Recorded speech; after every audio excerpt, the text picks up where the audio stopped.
Welcome to The Explainer. Today, we're diving into something really important: mental health support for our military veterans. We're going to talk about the tough challenges they face coming home, but also the incredible community solutions that are bringing so much hope.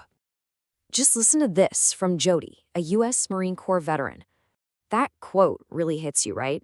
It just perfectly captures this huge challenge. One day, you have this tight-knit crew, a clear mission, and the next, it's all gone. It's disorienting, and it can leave this giant void. And that feeling of being lost, it's a really common and really deep struggle. You know, think about it. In the military, your day is structured. You have a purpose. But when you transition out, all of that can just vanish, literally overnight.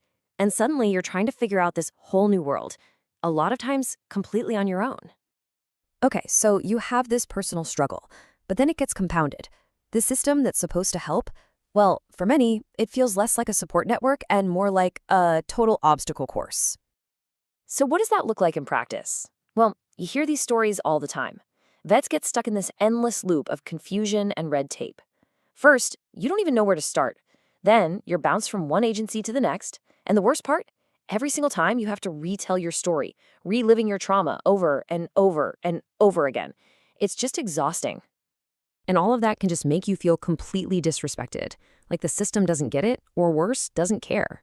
I mean, look at this comment from a veteran. It's powerful. This feeling of being talked down to, well, what happens? A lot of people just give up. They withdraw and stop seeking help entirely.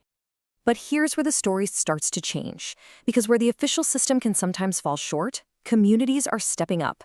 They're filling those gaps with something different, something much more human. And when you put them side by side, the difference is just night and day. On one hand, you have the system, bureaucracy, red tape, all these confusing acronyms. It can feel so cold and impersonal. But on the other hand, you have the community approach. And what's that about? Connection, peer support, shared experience, a real sense of belonging.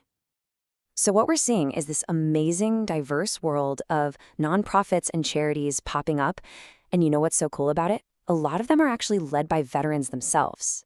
They lived it, they saw the gaps, and they said, okay, we're going to build something to fix this. It's incredible. So what does this right help actually look like on the ground? Well, let's break it down. It really comes down to three main pathways for support. Yep, 3 key pathways. You've got direct clinical care, peer-to-peer connection, and then some really unique and innovative approaches.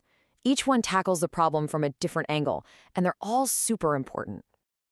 All right, first up, direct clinical care.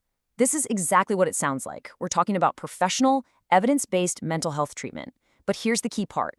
It's often provided at no cost to the veteran, which is a huge deal.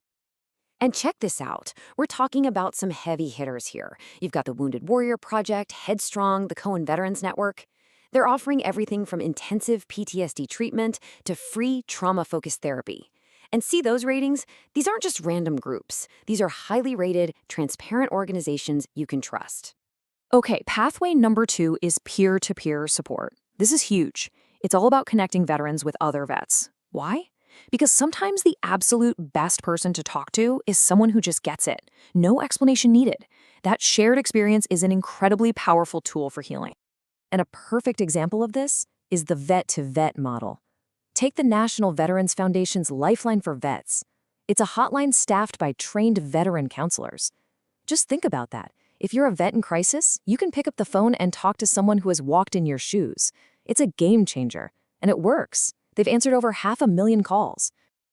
All right, and our third pathway is where things get really creative. We're talking about unique approaches.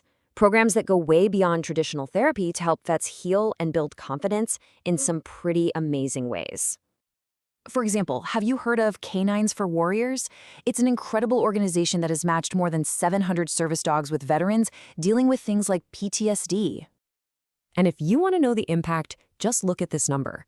A staggering 82%, 82 of the vets in their program report a reduction in suicidal thoughts. That just shows you the profound power of this unique kind of connection. So let's take a step back.